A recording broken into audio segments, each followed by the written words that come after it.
오늘 말씀의 제목은 가시떨기에 떨어진 씨라는 제목을 가지고 같이 함께 하나님의 말씀을 나눌 때 하나님의 은혜가 충만한 시간이 되길 주님의 이름으로 소망합니다. 제가 마음속에 시작된 하나님 나라부터 시작하여서 이제 이번 주까지 4주간에 걸쳐서 지금 예수님께서 말씀하신 그런 씨 뿌린 자의 비유에 대해서 설명을 하고 있습니다. 예수님께서 말씀하시는 그 씨 뿌린 자의 비유의 핵심은 열매, 결실이라는 사실입니다. 열매를 맺는 데 있어서 가장 중요한 것은 여러 가지 많은 부가적인 영향을 주는 것들도 있을 수 있겠지만 가장 중요한 것은 씨와 토양의 관계라는 거예요. 즉 하나님의 말씀과 내 마음의 상태가 가장 중요한 핵심이다라고 예수님은 그렇게 말하고 있습니다. 씨 뿌리는 자가 어떤 자냐, 어떤 기술로 어떤 방법으로 뿌리느냐는 예수님은 그다지 언급하지 않으셨다라는 것을 반드시 기억하시기 바랍니다. 어느 정도의 영향을 줄 수 있지만 그것은 핵심이 아니다, 본질이 아니다 라는 것들을 꼭 잊지 마시고 기억하셔서 늘 항상 하나님의 말씀의 씨앗에 초점을 맞추시고 내 마음의 상태에 초점을 맞추시길 주님의 이름으로 간절히 소망합니다. 네. 예수님께서 말씀하시는 우리 사람의 마음밭의 상태는 크게 4가지였습니다.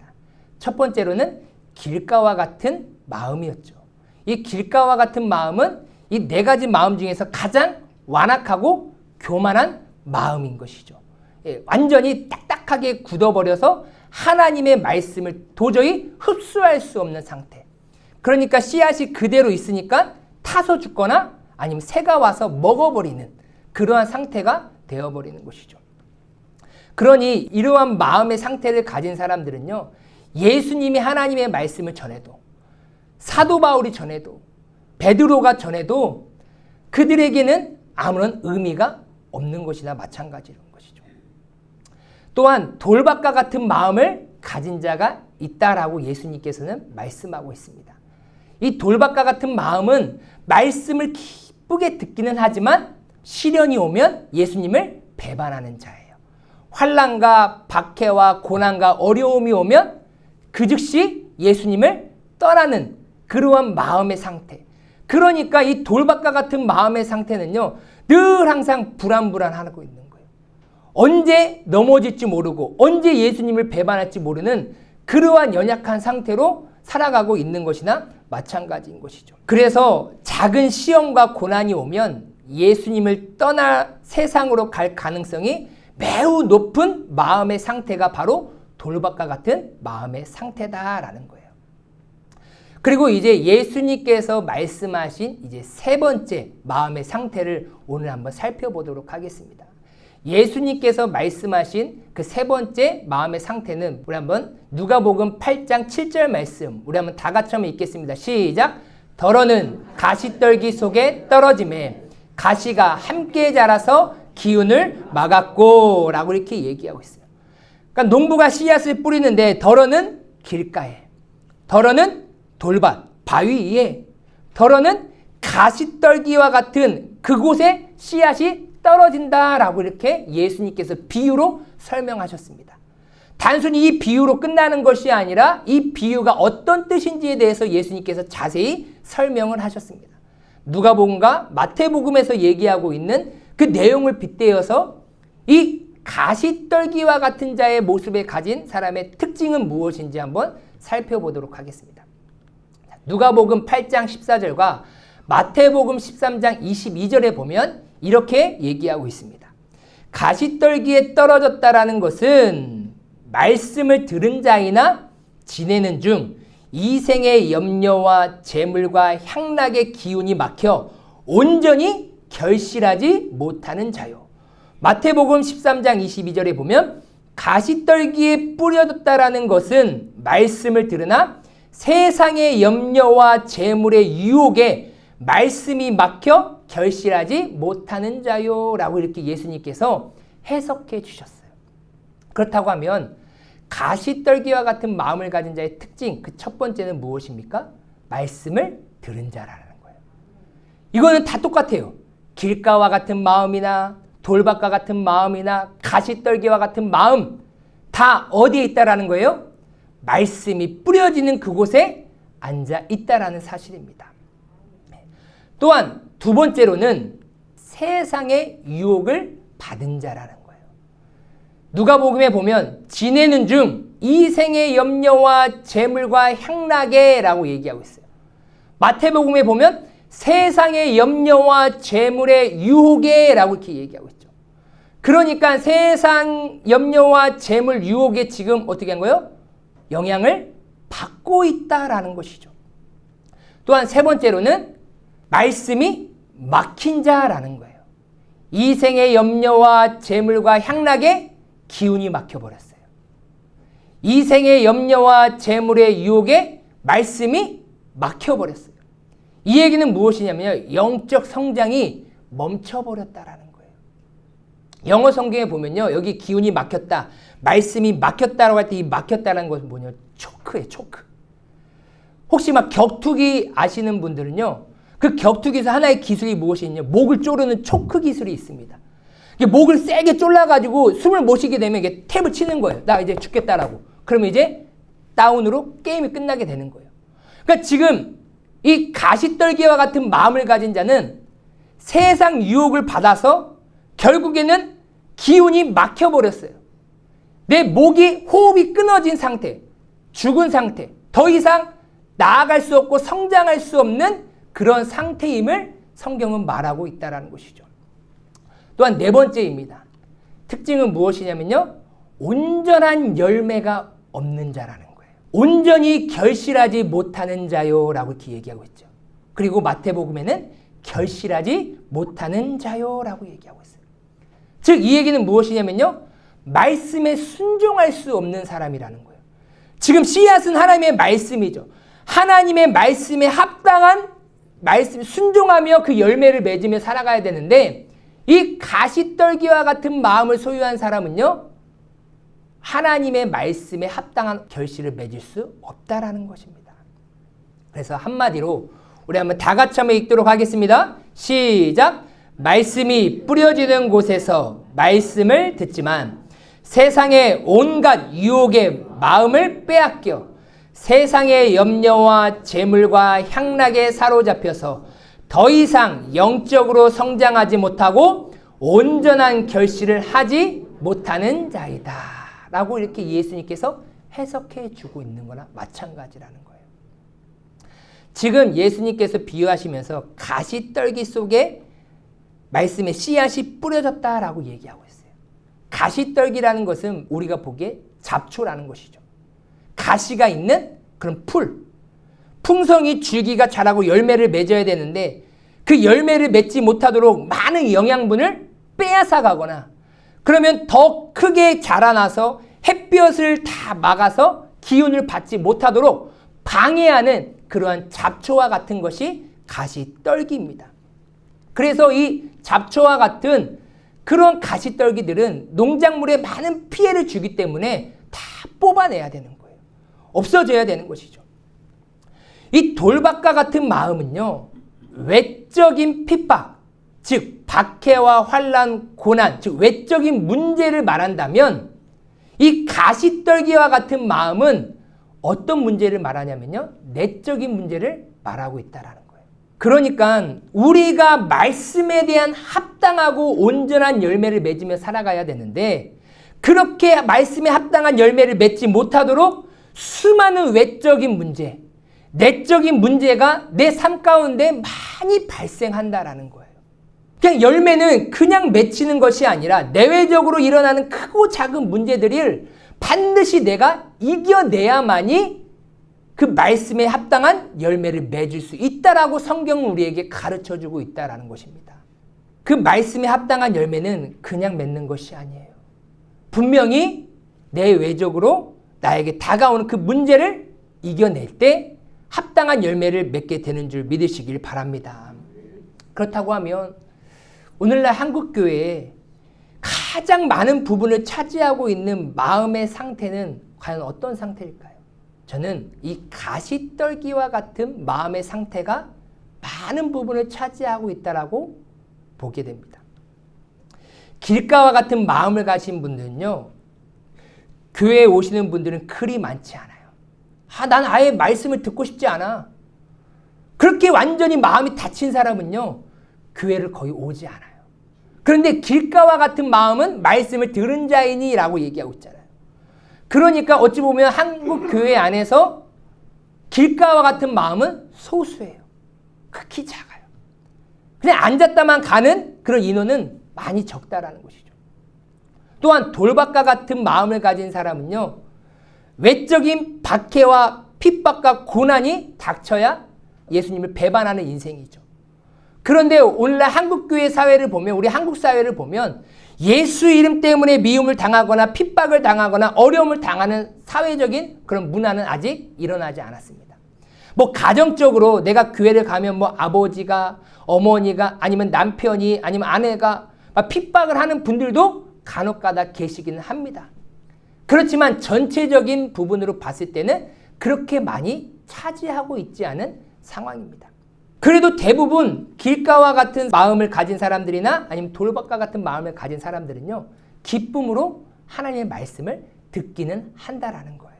대부분 교회를 떠나고 복음을 외면하는 마음의 상태는 어떤 마음이냐면요, 이 가시떨기와 같은 마음 상태일 때 대부분 그렇게 떠나게 됩니다. 저도 부교육자 하면서 한 6교회를 사역을 했는데 대부분 이 가시떨기와 같은 그런 문제를 통하여서 하나님을 떠나고 하나님을 외면하는 일들을 많이 경험하고 보았습니다. 그래서 이 가시떨기와 같은 마음을 소유한 자들은 반드시 흔들리고 떠나 하나님의 영광에 이르지 못하는 그런 일들을 맞이하게 된다는 것이죠. 그러한 상태가 한국교회에 많이 자리 잡고 있는 상태입니다. 이 가시떨기와 같은 마음을 가진 자들이 온전히 결실을 맺지 못하는 원인을 예수님께서 정확하게 지적해 주셨어요. 얼버무리는 것이 아니라 정확하게 이것 때문에 기운이 막혀, 말씀이 막혀서 온전히 결실하지 못한다라고 예수님께서 가르쳐 주셨습니다. 그것을 한번 살펴보도록 하겠습니다. 첫 번째, 바로 염려라는 거예요. 근심, 걱정 때문에 말씀에 합당한 그 열매를 맺지 못한다라고 예수님께서는 우리에게 가르쳐주고 있습니다. 우리가 세상을 살아가면서 여러 가지 많은 일들을 경험하며 겪고 살아가고 있습니다. 그러한 일들 중에서 우리가 가장 중요하게 여기고 소중하게 여기는 일들도 많이 있죠.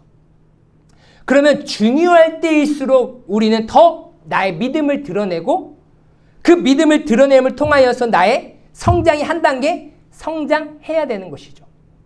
하지만 이 세상의 염려로 인하여서 말씀에 합당하게 온전히 결실을 맺지 못할 때가 많이 있다라는 것입니다.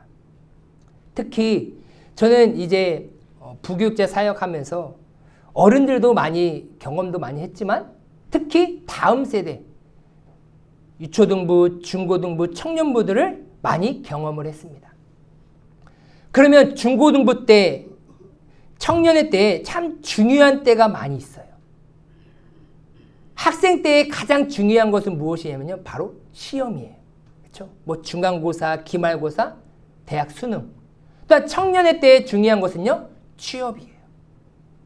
그러면 대부분 많은 학생들과 청년들을 보면서 그럴 때 더 믿음을 드러내고 하나님의 말씀에 대한 합당한 열매를 맺으려고 하는 것이 아니라 시험이 되면 자연스럽게 그것이 당연하듯이 예배를 빠지고 하나님의 일을 내려놓는 학생들을 정말 많이 봐요.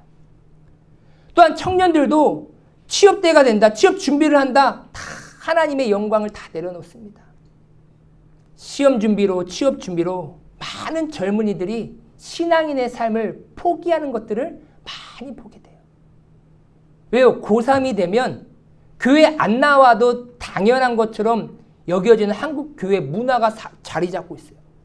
예배 안 나와도 그래 고3이잖아. 고3이면 공부해야지. 아닙니다. 제가 익산에서 사역할 때요, 한 여자 청년이 있는데 그 여자 청년은 금요 기도회 때마다 늘 항상 앞에서 그 컴퓨터를 자막을 넘겨주는 사역을 했었어요. 그런데 여전히 금요 기도회를 이제 진행을 하는 데 있어서 그 다음 날이 어떤 날이냐? 결혼식이에요. 어떤 날이라고요? 결혼식. 다른 사람 결혼식이 아니라 본인 결혼식이에요. 그러면 그 금요 기도회 그 사역을 감당하지 못해도 많은 사람들이 대부분 아이고 본인 결혼식이니까 피부 미용을 위해서라도 또한 단잠을 위해서라도 내일을 위해서라도 못 나온다고 하면 목사님이 믿음이 없어가지고 그걸 안 나와 이러겠어요? 아니에요. 아이고 그래 내일 준비해야지 하고 다 이해하고 넘어갑니다.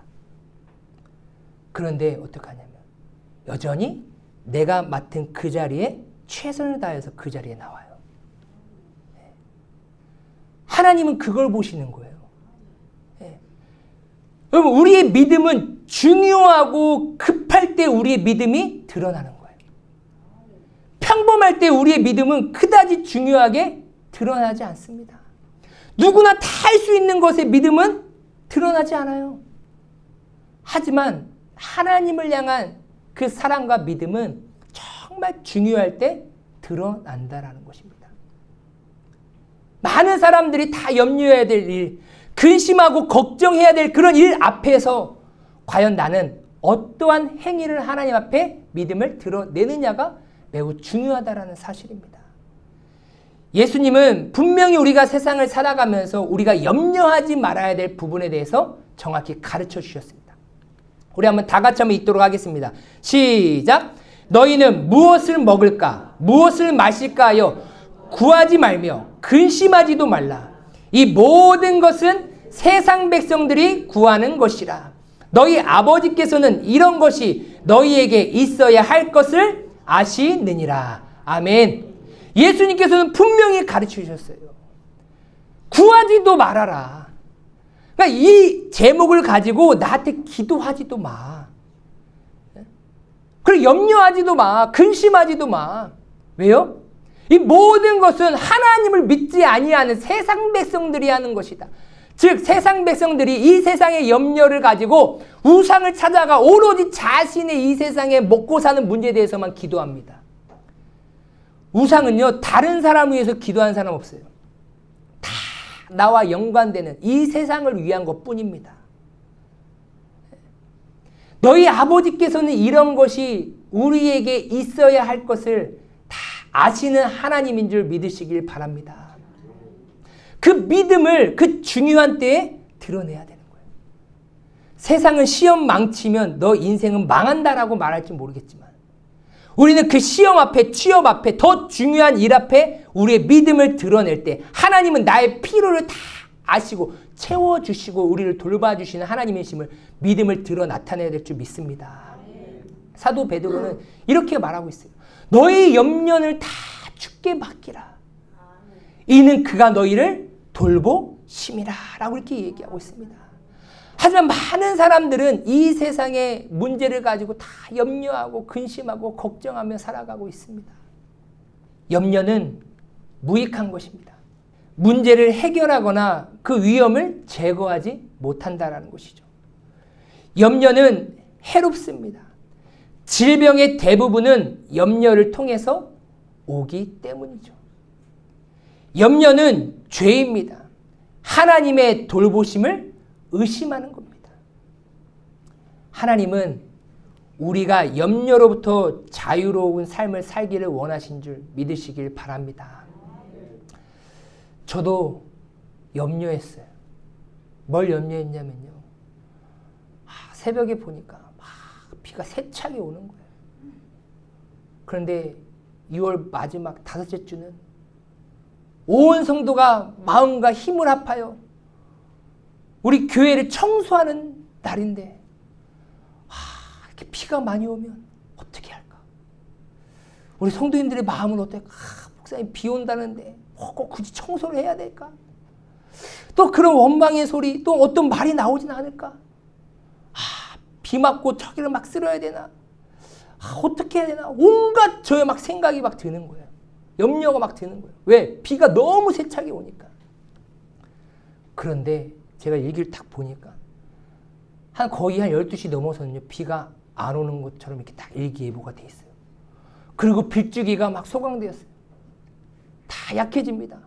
그리고 지금도 약간의 빗줄기 소리는 들리지만 우리가 청소하는데 그다지 어려움 없이 청소할 수 있도록 우리가 다 물을 뿌려야 되는데 하나님께서 미리 아시고 다 물을 다 뿌려주셨습니다. 할렐루야.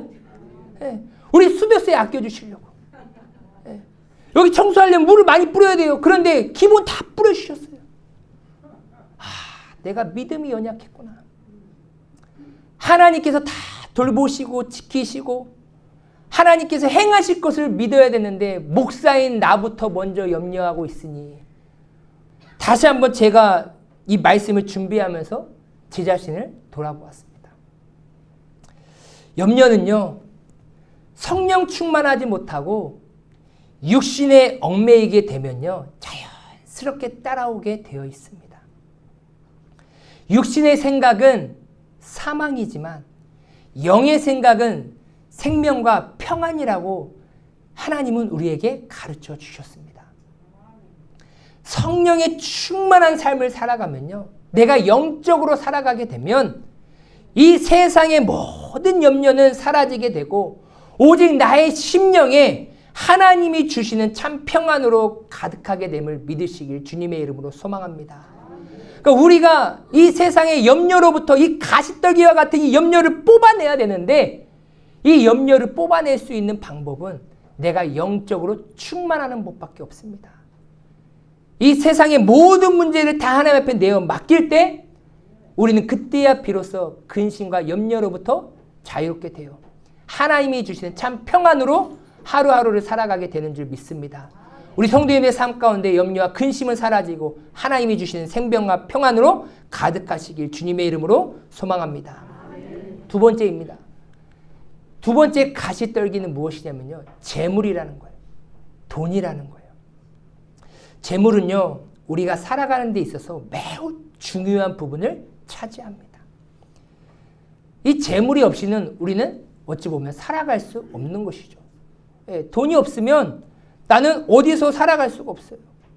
그러니까 일을 하지 못하고 벌지 못하는 사람들은 나라에서 작은 돈이라도 지원해 주는 것이죠. 하지만 그 재물보다 더 중요한 것이 세상에는 분명히 있다라는 사실인 것이죠. 우리는 이 재물보다 더 중요한 것을 붙잡고 살아가야 되는 줄 믿습니다. 오늘날 많은 사람들이 이 재물에 사로잡혀 살아갑니다. 하물며 어렸을 때부터 돈에 사로잡혀 어찌 보면 돈의 노예로 살아가고 있는 현실인 것입니다. 여러분, 초등학교 4학년의 장래 희망이 뭐겠어요? 뭘 것 같아요? 초등학교 4학년의 장래 희망. 유튜버. 한번 볼게요. 동영상입니다. 수주야, 응? 근데 너 장래희망이 뭐야? 장래희망? 난 요리사. 돈 많은 백수. 응? 건물주? 효주야, 너 이런 사람 아니잖아. 직업이 건물주. 예슬아, 돈이 최고야. 야, 머리가 어떻게 됐니? 돈이 있어야 먹고 살지. 너 머리가. 돈이 있어야 먹고 살지, 예슬아. 초등학교 4학년 꿈이 뭐라고요? 돈 많은 사람도 아니에요. 돈 많은 백수예요. 네.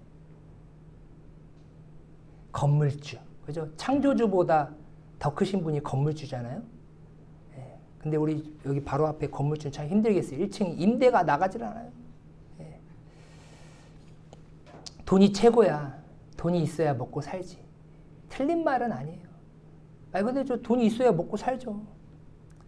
그런데 초등학교 4학년 그 마음 가운데도 돈을 절대시 여기는, 돈을 최고로 여기는 그런 마음이 자리 잡고 있다는 현실입니다. 돈에 내 마음이 사로잡히는 순간 우리는 말씀을 떠나 돈을 따라가게 되어 있습니다. 예수님은 분명히 재물에 대한 위험성을 우리에게 말씀하셨습니다. 우리 한번 다 같이 한번 읽도록 하겠습니다. 시작. 집 하인이 두 주인을 섬길 수 없나니 혹 이를 미워하고 저를 사랑하거나 혹 이를 중히 여기고 저를 경히 여길 것임이니라. 너희는 하나님과 재물을 겸하여 섬길 수 없느니라. 아멘. 예수님은 지금 하나님과 재물을 동등시 여기고 있습니다. 같은 위치에 올려놓았어요. 하나님을 섬기며 살 것이냐? 아니면 재물을 섬기며 살 것이냐? 인생은 이 두 가지 선택 중에 하나다라고 예수님은 가르쳐주고 있어요. 그러니까 돈은 그냥 단순히 우리가 살아가는 데 있어서 도구로 여겨져야 되는데 예수님 시대에도 그랬고 지금도 그렇지만 돈이 신이 되어버렸다라는 거예요. 돈을 섬기며 돈을 사랑하며 돈을 쫓아가는 인생이 되었다라는 것입니다. 이것을 무엇이라고 말하냐면요. 맘모니즘이라고 얘기하는 거예요. 맘모니즘이 무엇이냐면요. 맘모는 부, 돈, 이익, 재물을 의미합니다.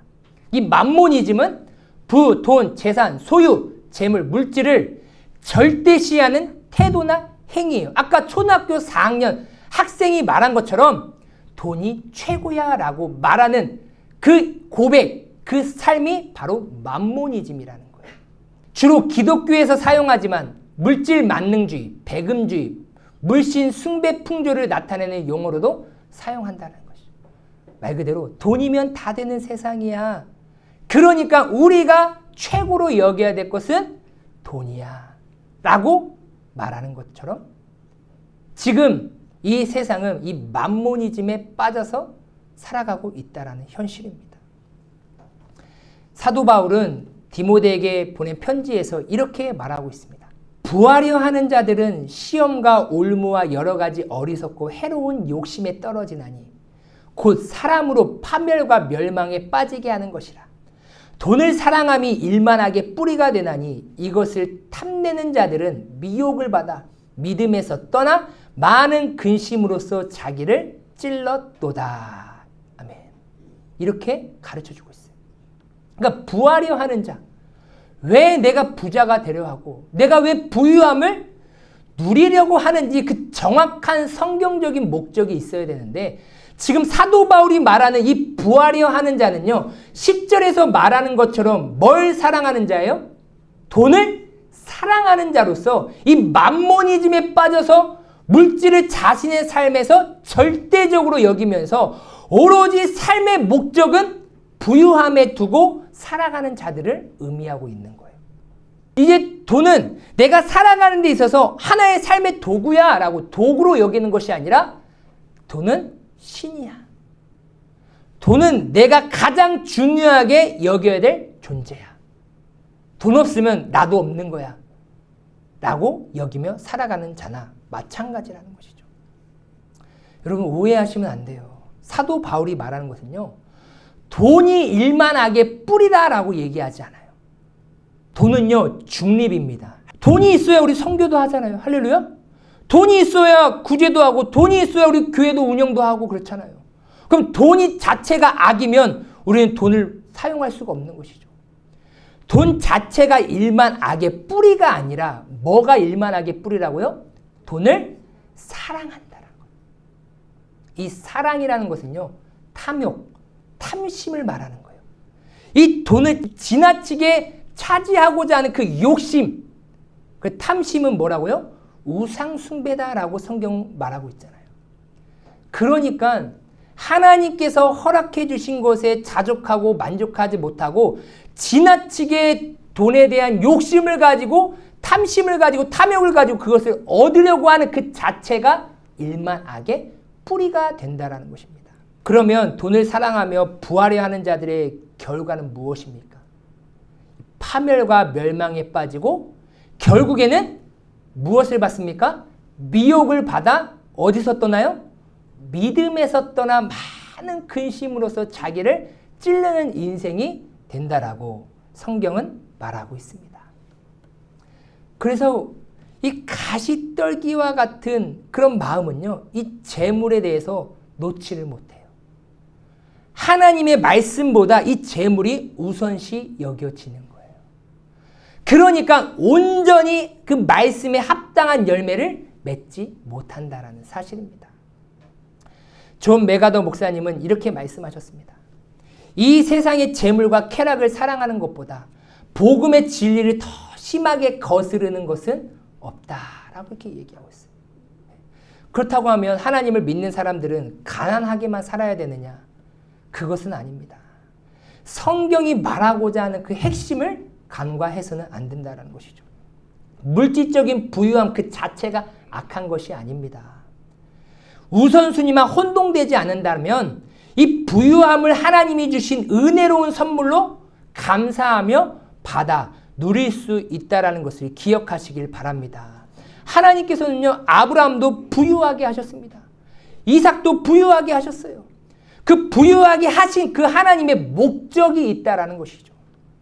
즉, 복을 주신 하나님보다 더 복을 사랑하거나 영적인 복보다 현세적인 복을 더 귀하게 여기는 것을 성경은 뭐라고 했냐?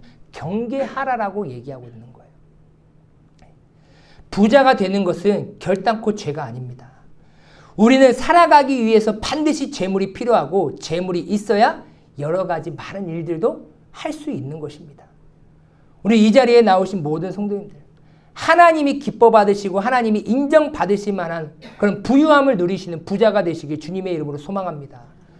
그래서 넉넉하셔서 하나님의 일을 기쁨으로 하나님의 영광을 위해서 그 물질을 사용하시는 그런 부자가 되시라는 거예요. 하지만 오로지 자신을 위해서 육신의 정욕, 안목의 정욕, 이생의 자랑을 위해서 세상적 가치의 부자가 되려고 하는 그 마음 자체가 무엇이라는 거예요? 성경은 죄라고 얘기하고 있는 것입니다. 내가 왜 돈이 많아야 하고 부유함을 소유해야 하는 그 분명한 이유가 무엇이냐라는 거예요. 세상 사람들이 부유해지려고 하는 그 목적은 무엇입니까? 단 하나예요. 하나님의 영광, 하나님의 기쁨, 하나님의 평안은 없습니다. 다 오로지 누구예요? 나를 위한 거예요. 내가 더 큰 집, 내가 더 좋은 차, 내가 더 맛있는 음식, 더 비싼 옷, 오로지 자신을 위해서 부유해지려고 하는 그 목적인 것이지 하나님의 영광을 위해서, 하나님의 기쁨을 위해서 부유해지려고 하지 않는다라는 거예요. 그럼 우리는 하나님을 믿는 자로서 무엇인가 하나님을 알지 못하는 그들과 달라야 되지 않겠습니까? 성경에도 여러 모양의 많은 부자가 등장합니다. 저는 2명을 대조해서 부자를 한번 말씀해 드리도록 하겠습니다. 누가복음 18장에 나타나는 부자와 누가복음 19장에 나타나는 부자입니다. 누가복음 18장에 나타나는 한 부자가 예수님께 이렇게 여쭙습니다. 예수님, 영생을 얻으려면 어떻게 합니까? 그러니까 예수님께서 율법을 지켜라. 즉 10계명을 얘기하면서 율법을 지키라고 얘기했어요. 그랬더니 이 부자가 저 그 율법 다 지켰습니다. 그럼 또 어떻게 해야 됩니까? 라고 얘기하더라고요. 그러자 예수님께서 그래? 너는 하나 하지 못한 것이 있다. 너 재물이 많이 있지? 그것을 가난한 자들에게 다 나눠주고 나를 따라와라 라고 이렇게 예수님께서 말씀하셨습니다. 그 예수님의 말씀을 듣고 이 부자가 한 대답은 이렇습니다. 마태복음, 마가복음, 누가복음에 다 이렇게 얘기하고 있어요. 재물이 많음으로 근심하며 가니라. 재물이 많은 거로 슬픈 기색을 띠고 근심하며 가니라. 큰 부자이므로 심히 근심하더라. 그러니까 이 누가복음 18장에 나타난 부자는 마태복음에는 부자 청년이라고 이렇게 표현하고 있고요. 마가복음에는 재물이 많은 사람으로 표현하고 있고 누가복음에는 부자 관리로 표현하고 있어요. 그러니까 어려서부터 젊은 나이에 많은 돈을 번 어찌 보면 성공한 CEO인 것 같아요. 그런데 이 젊은 CEO가 어떻게 해요? 예수님의 그 말씀에 합당한 열매를 맺지 못하고 심히 근심하며 갔어요. 여기서 갔다라는 것은 누구를 떠나갔다라는 것입니까? 예수님을 떠나갔다라는 사실입니다. 재물이 많은 부자 청년의 이 반응을 보고 예수님은 이렇게 말씀하셨습니다. 예수께서 그를 보시고 이르시되 재물이 있는 자는 하나님 나라에 들어가기가 얼마나 어려운지 낙타가 바늘기로 들어가는 것이 부자가 하나님의 나라에 들어가는 것보다 쉬우니라 하시니라고 얘기하고 있어요. 그러니까 여기서 예수님께서 말씀하신 재물이 있는 자는 이라는 건 무엇입니까? 재물의 마음을 빼앗긴 자, 돈을 사랑하는 자, 만몬주의에 빠진 자, 돈을 최고로 여기는 자, 자신의 주인을 예수님이 아닌 재물을 자신의 주인으로 삼고 그 재물을 섬기는 자라는 거예요. 분명히 예수님께서 말씀하셨잖아요. 하나님과 재물을 겸하여 섬길 수 없느니라. 하나님을 섬기든지 재물을 섬기든지 둘 중에 하나다라고 얘기하고 있는 거죠. 이와 반대로 누가복음 19장에 나오는 부자가 있습니다. 그 사람은 누구냐? 삭개오라 이름하는 자가 있으니 세리장이요 또한 누구라고요?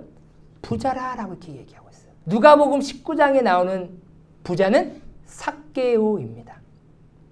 삭개오는요 예수님을 영접합니다. 그리고 예수님께서 그 삭개오의 집에 유하여야겠다라고 이렇게 그 말을 듣자 자진해서 삭개오가 이렇게 예수님께 고백합니다. 삭개오가 서서 주께 여짜오되 주여 보시옵소서. 내 소유의 절반을 가난한 자들에게 주겠사오며 만일 누구의 것을 빼앗은 일이 있으면 내 갑절이나 갚겠나이다. 예수께서 이르시되 오늘 구원이 이 집에 이르렀으니 이 사람도 아브라함의 자손이미로다. 아멘. 성경은 삭개오도 뭐라고 표현하고 있어요? 부자라고 이렇게 표현하고 있습니다. 하지만 이 삭개오는요 예수님께서 이 부자 CEO, 젊은 CEO 그 반응을 보면서 말씀하신 것처럼 부자는 낙타가 바늘귀에 들어가는 것보다 하나님 나라에 들어가는 것이 더 어렵다고 말했는데 그 어려운 것을 통과한 자가 누구예요? 바로 삭개오입니다. 여러분 오해하시면 안 돼요. 아, 삭개오가 돈이 많았는데 나눠주고 4배로 갚다 보니까 잔고가 빵원이 되어서 이제 가난한 자가 되었기 때문에 이제 하나님 나라에 들어갔구나 라고 오해하시면 안 돼요. 여러분 부자는요 재산의 반절을 떼줘도 뭐예요? 부자입니다. 여전히 부자라는 거예요. 삭개오는 예수님의 말씀에 순종했기 때문에 하나님의 나라를 유업으로 받은 줄 믿으시길 바랍니다. 가난해졌기 때문에 하나님 나라의 유업을 받은 자가 아니라 부자임에도 불구하고 그 부유함을 이제 자신의 목적대로 자신의 이익만을 위해서 살아왔던 그 삶을 청산해버리고 이제 가난한 자들에게 내가 속여 빼앗은 것이 있으면 그들에게 다시금 갚는 인생, 돌려주는 성경적 부자의 삶을 살았기 때문에 하나님은, 예수님은 그 삭개오를 구원해 주시고 그에게 하나님의 은혜를 허락해 주신 줄 믿으시길 바랍니다. 여러분 한번 보세요. 하나님 나라를 받지 못한 부자는요 성경에 이름조차도 기록되지 않아요.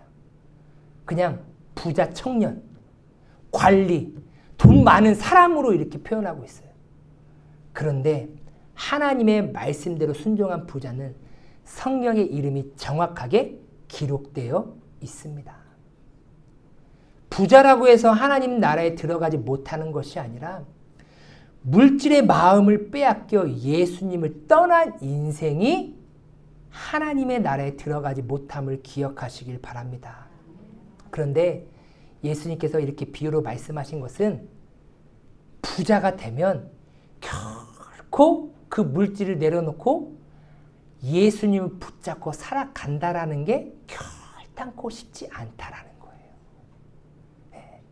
그만큼 이 재물의 힘, 이 물질의 힘, 돈의 힘은 우리의 마음을 흔들어 놓는 강력한 힘을 가지고 있다라고 예수님께서 우리에게 가르쳐주고 있는 것이죠. 이들의 인생을 결정짓는 것은 단 하나였습니다. 무엇이냐면요. 이 젊은 CEO는 재물을 섬기는 자였어요. 하지만 부자 삭개오는 예수님을 섬기는 자였습니다. 그래서 이 가시떨기와 같은 마음을 가진 대표적인 사람은요. 부자 청년이나 마찬가지입니다. 이 세상에서 전무후무한 가장 부유함을 누린 솔로몬이 우리에게 이렇게 가르쳐주고 있습니다. 우리 한번 다 같이 한번 읽겠습니다. 시작! 부자 되기에 애쓰지 말고 내 사사로운 지혜를 버릴지어다. 네가 어찌 허무한 것에 주목하겠느냐. 정령이 재물을 스스로 날개를 내어 하늘을 나는 독수리처럼 날아가리라. 아멘. 솔로몬은요, 전무후무한 부유함을 누린 사람이에요. 그런데 그 솔로몬이 부자 되기 애쓰지 말래요.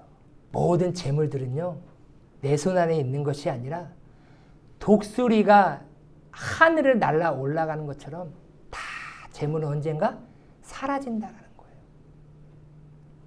그러니 우리는 하나님이 내 삶 가운데 일용할 만큼 하루하루를 살아갈 수 있는 것을 나에게 허락해 주신 것에 자족하며 감사하며 만족하며 매 순간순간 물질을 선택하며 물질을 섬기며 살아가는 인생이 아니라 하나님을 선택하며 영생을 누리며 살아가는 우리 귀한 성도님들 되시길 주님의 이름으로 소망합니다. 세 번째입니다. 향락이에요. 정욕과 쾌락이라는 것입니다. 오늘날 수많은 사람들이요, 자신의 육체적인 향락과 정욕과 쾌락에 사로잡혀 살아갑니다. 여기서 말하는 향락은요, 오로지 육체적인, 육신적인 즐거움과 쾌락을 말하고 있는 거예요. 그렇다고 하면 우리도 살아가는 삶에서 내가 육신적인 즐거움을 느끼며 살아가는 것이 죄악이냐? 아니죠. 우리는 반드시 즐겁고 기쁘게 삶을 살아가야 되는 줄 믿습니다. 하지만 나만 기쁘고 나만 즐거운 그런 삶을 살아가는 것이 내 인생의 목적이 아니라 반드시 내 삶의 주인 되시고 나와 동행하시고 나를 돌보시고 나를 지키시는 그 하나님도 반드시 기쁘고 즐거운 삶을 우리는 살아가야 되는 줄 믿습니다. 하나님은 그것을 원하시고 계시는 거예요. 우리는 내가 보기에 기쁜 삶, 내가 먹기에 즐거운 삶, 내가 보기에 아름다운 삶을 살아가는 것이 아니라 하나님이 보시기에 아름다운 삶을 살아가야 되는 사명이 우리에게 있는 줄 믿습니다. 그렇게 살라라고 우리를 창조하시고 우리를 죄악으로부터 구원해 주시고 하나님의 자녀로 우리를 삼아 주셨다는 사실인 것이죠. 하나님 안에서 우리는 기쁨을 누리고 즐거움을 누려야 되는 거예요. 그런데 하나님을 알지 못하는 이들은 다 육신의 쾌락이에요. 제가 김제에서 사역을 할 때요, 유초등부를 사역을 하면서 평소에는 잘 나와요. 근데 가끔 빠진 때가 있어요. 그때가 언제냐? 전북 현대 홈 경기를 할 때 빠져요. 예. 왜? 그 부모님과 그 자녀 둘은요, 축구를 너무 좋아해요. 예. 여러분, 축구를 좋아하는 건 죄가 아닙니다. 그렇죠? 예. 내가 스포츠를 좋아하고 등산을 좋아하고 낚시를 좋아하고 어떤 일들을 좋아하는 거는요, 죄가 아니에요. 그런데 하나님을 외면하고 그 자신의 육체적인 쾌락, 즐거움, 향락을 쫓아가는 그 삶 자체가 죄라는 사실인 것이죠. 내가 아무리 기뻐도 하나님이 내가 예배를 드려야 될 그 시간에 다른 곳에 있다면 하나님이 기뻐하지 않고 하나님이 슬퍼할 거 아니겠습니까? 왜요? 부모님이 자녀에게 학원을 보내놨더니 학원에 있지 아니하고 학원 의자에 앉아있지 아니고 PC방에 앉아있으면 그 모습을 보고 기뻐할 부모님이 어디 있겠어요? 하나님이 기뻐하시는 그 안에서 기쁨과 즐거움을 누려야 되는데 지금 이 세상은 그렇지 않습니다. 저도 여기 지나다 보면요, 온몸에 문신한 사람들이 얼마나 많은지. 어떤 한 남자는요, 우리 세령이 예령이 거의 5시쯤 오는데 항상 거의 마주쳐요. 커피 이렇게 딱 들고 가는데 비니 모자 딱 쓰고 여기서부터 문신해가지고 팔부터 시작해가지고 다 자기 기쁨이에요. 자기 만족, 자기 쾌락. 지금 세상이 이 향락에 빠져버렸습니다. 하나님의 말씀을 듣는 자들도 하나님 안에서 내가 기쁨을 누리려 하기보다도 이 향락에 빠져서 쾌락에 빠져서 하나님을 저버릴 때가 많이 있다는 것이죠. 사도 베드로는 우리가 어떻게 살아가야 하는지에 대해서 가르쳐주고 있습니다. 그리스도께서 이미 육체의 고난을 받으셨으니 너희도 같은 마음으로 갑옷을 입으라. 이는 육체의 고난을 받은 자는 죄를 그쳤음이니 그 후로는 다시 사람의 정욕을 따르지 않고 하나님의 뜻을 따라 육체의 남은 때를 살게 하려 함이라. 아멘. 이제 우리가 살아가는 삶의 목적은 무엇이라고요? 하나님의 뜻을 따라 육체의 남은 때를 살게 하기 위함이라고 얘기하고 있어요. 그러니 너희가 음란과 정욕과 술 취함과 방탕과 향락과 무법한 우상 숭배를 하여 이방인의 뜻을 따라 행한 것은 이제 지나간 것으로 족해라. 이제 예수 믿고 너희가 구원받아 하나님의 자녀가 되었으면 알지 못했던 그러한 향락에 쫓아갔고 정욕에 따라 음란했던 그 삶을 다 벗어버려라. 이제 우리는 내 육신의 정욕, 육신의 향락을 따라가는 것이 아니라 하나님의 뜻을 따르는 삶을 살아가야 되는 줄 믿으시길 바랍니다. 네. 더 이상 음란과 정욕과 술 취함과 방탕과 향락과 우상 숭배에서 우리의 삶은 벗어나야 된다는 것이죠. 사도 바울은 우리가 예수님을 믿기 전 상태의 모습을 말합니다. 우리가 전에는 어리석은 자요, 순종하지 아니한 자요, 속은 자요, 여러 가지 정욕과 행락에 종노릇 한 자요라고 이렇게 얘기하고 있어요. 예수님을 믿기 전에는요, 자신의 육신의 향락에 빠져 살아갈 수밖에 없습니다. 하지만 이제는 이 정욕과 향락의 종이 아니라 영생의 소망을 따라 하나님의 상속자로서 살게 되었음을 우리는 선포하며 살아가야 되는 줄 믿습니다. 찬송가 278장에 보면요, 여러 해 동안 주 떠나 세상 연락을 즐기고 저 흉악한 죄에 빠져서 주 은혜를 잊고 살았네. 오 사랑의 예수님, 이제 내 마음을 곧 엽니다. 곧 들어와 나와 함께 하시며 이제 예수님이 나의 생명이 되어 주십시오라고 고백하고 있다는 것이죠.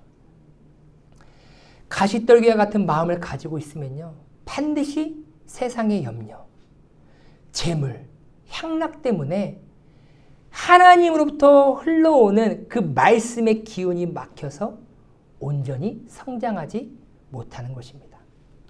우리 안에 있는 이 가시떨기들이 십자가의 보혈의 능력으로 다 뽑혀지길 주님의 이름으로 소망합니다. 말씀을 마무리합니다.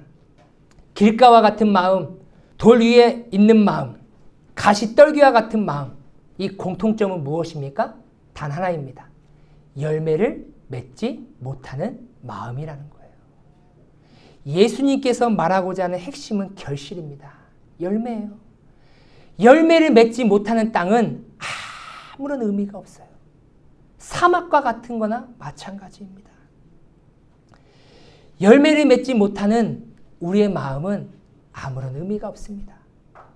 이처럼 열매 맺지 못하는 이 세 종류의 땅은 아무런 열매를 맺지 못하는 불신앙을 상징하고 있습니다. 우리는 이런 마음의 상태에서 벗어나야 될 줄 믿습니다. 성령의 능력으로 우리의 마음의 변화가 일어나길 주님의 이름으로 소망합니다. 성령의 능력으로 오직 내 마음에 예수님만이 주인 되셔서 예수님이 이끄시는 대로 순종함으로 내 삶 가운데 말씀에 합당한 풍성한 열매를 맺으며 살아가시면서 하나님께 기쁨을 올려드리며 하나님 안에서 참 기쁨과 즐거움을 누리며 살아가시는 우리 귀한 성도들 되시길 주님의 이름으로 소망합니다.